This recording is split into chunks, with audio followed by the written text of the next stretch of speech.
Okay, so before we dive into expanding brackets, let's just go back and recall some of the basics of algebra. So remember, letters are the same as their pronumerals, and they can represent another number.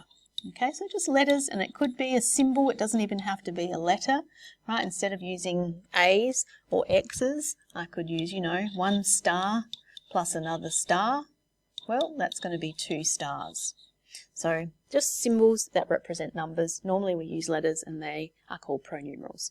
So remember, if I've got one A plus another A plus another A, think money, $1 plus another dollar plus another, we've got $3. So in this case we have 3A. But when we're multiplying, we've got 1A times another A. That's when we have it's A squared. Now this is very different, right, to 2A. So A plus A equals 2A, but A times A equals A squared. And if we think, well, let's imagine that A is 10.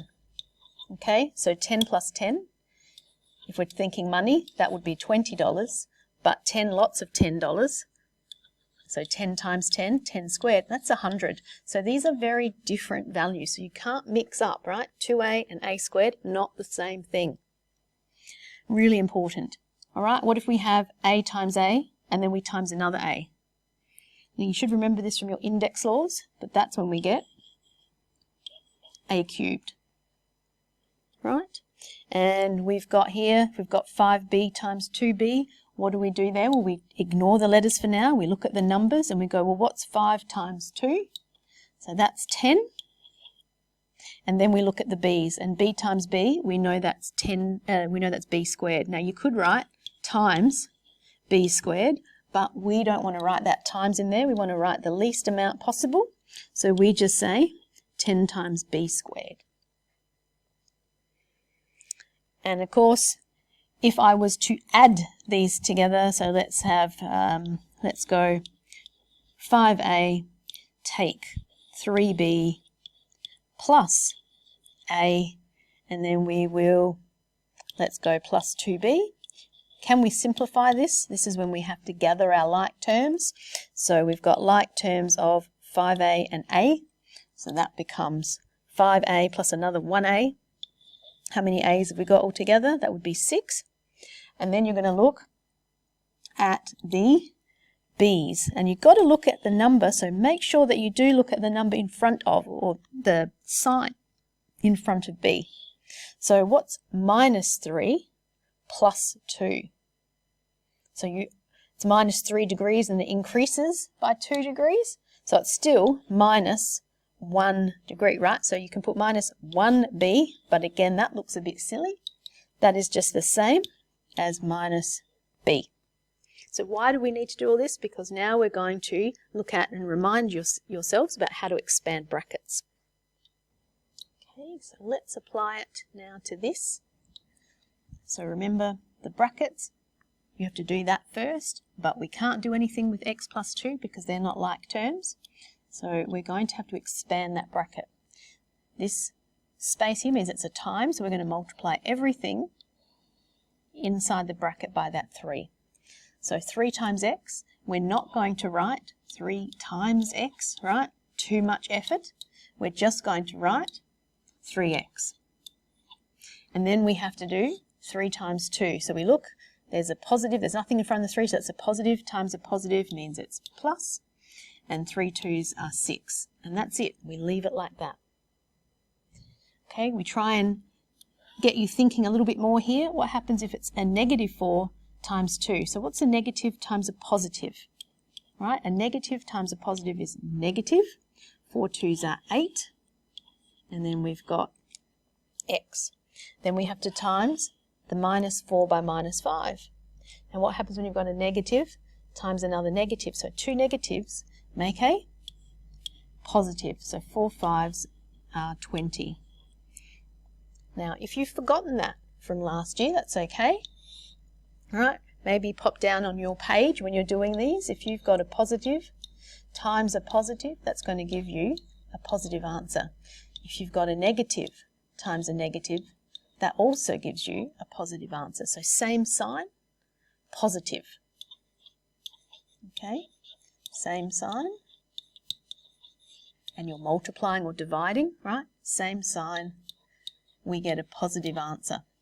But if we've got different signs, so a negative multiplied by a positive, then we get a minus answer. If it's a positive times a negative, then we get a negative answer as well. So different sign, again, when we're multiplying or dividing, then we get a negative answer. So we'll just do one more before we get into the guts of it. So how about we now go, let's go 2x times, I don't know, running out of numbers, aren't we? 7 minus, and we'll just go 3x. Keep them small. So once again, the rules don't change. This is what I like about this stuff. It's consistent. All right, 2x times 7. So again, everything's positive, so I don't have to put plus in the front. Just leave it blank. 2 7s are 14. X. And then a positive times a negative is a negative. 2 3s are 6. And don't forget, we've got x times x. So x times x is x squared. Now, can we simplify this at all? No, we can't, because these are not like terms. I know they're both x's, but because this has got an x squared, then it's not the same as just a plain old x. Okay, so not like terms, that's where we leave it.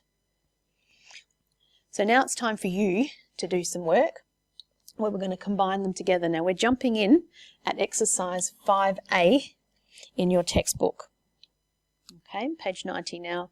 You are going to do all of the questions, okay? So you have to still do part B, C, all of the rest, right? I'm just doing a couple of these to help you out.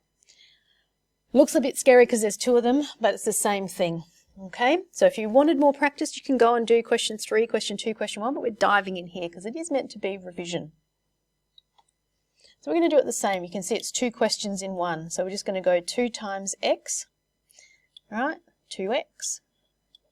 We're going to say 2 times negative 3, which is negative 6. And by the way, everything that I write down here in blue, you need to write down in your book. So please make sure that you do write the question down, okay? 3 times x, 3x, and then 3 times 4 is 12. Now, gather your like terms. So what are our like terms? We've got 2x here plus another 3x. So how many x's is that altogether? 5. And then we've got minus 6 plus 12. So check it on your calculator if you want to, but think about if it was minus 6 degrees and then it rose by 12. Okay, that becomes positive 6. And if you're unsure, check with me. We can go through and look at your number line. So you need to stop the video now and you need to go and have a look and try part B from your book on page 90. Try part C. Okay. And I'll just pop up some of the other ones that people have asked from class. So some people ask for J. So we've got, this is J, nothing to do with the A squared, so we just pop the A squared underneath. And then we're going to expand these brackets as per normal. So A times A gives you A squared. A times 3 gives you 3A. And now gather your like terms, okay? 1a squared plus another a squared is 2a squared plus your 3a. Hopefully this is making sense. Again, stop the video if you're not up to that bit. You're trying to do them all. If you get any wrong, you're marking your work as you go, then ask me in class next time. So now let's go with M. We've got minus 3 times x minus 3x. Right, we've got a negative times another negative. So 2 negatives make a positive, and 3 6s are 18. Now we do the next one. Minus 1 times 2 is minus 2. and minus 1 times another minus, so 2 negatives make a positive, and 1 times x, you can write that as 1x. I'm just going to write that as x. Okay? And once again, we're left with, can we collect like terms? If you want to get a different colour and do exactly what I'm doing, and if that helps you, do it. So we've got minus 3x plus x. So we're just looking at the numbers in front. So what's minus 3 plus 1? Okay, minus 3 plus 1, it's minus 3 degrees, but it gets 1 degree warmer. So minus 2x. Again, if you're having trouble with your negative numbers, this is really good practice for you. And you let me know in class and we can go through and help you out. What are your other like terms here? We've got positive 18 and minus 2. So that's an easy one. 18 take 2 is positive 16. Right, somebody else asked for N and O, so you've got your working there if you get stuck. But again, we can go through these in class. So make sure that you finish question 4, that would be great.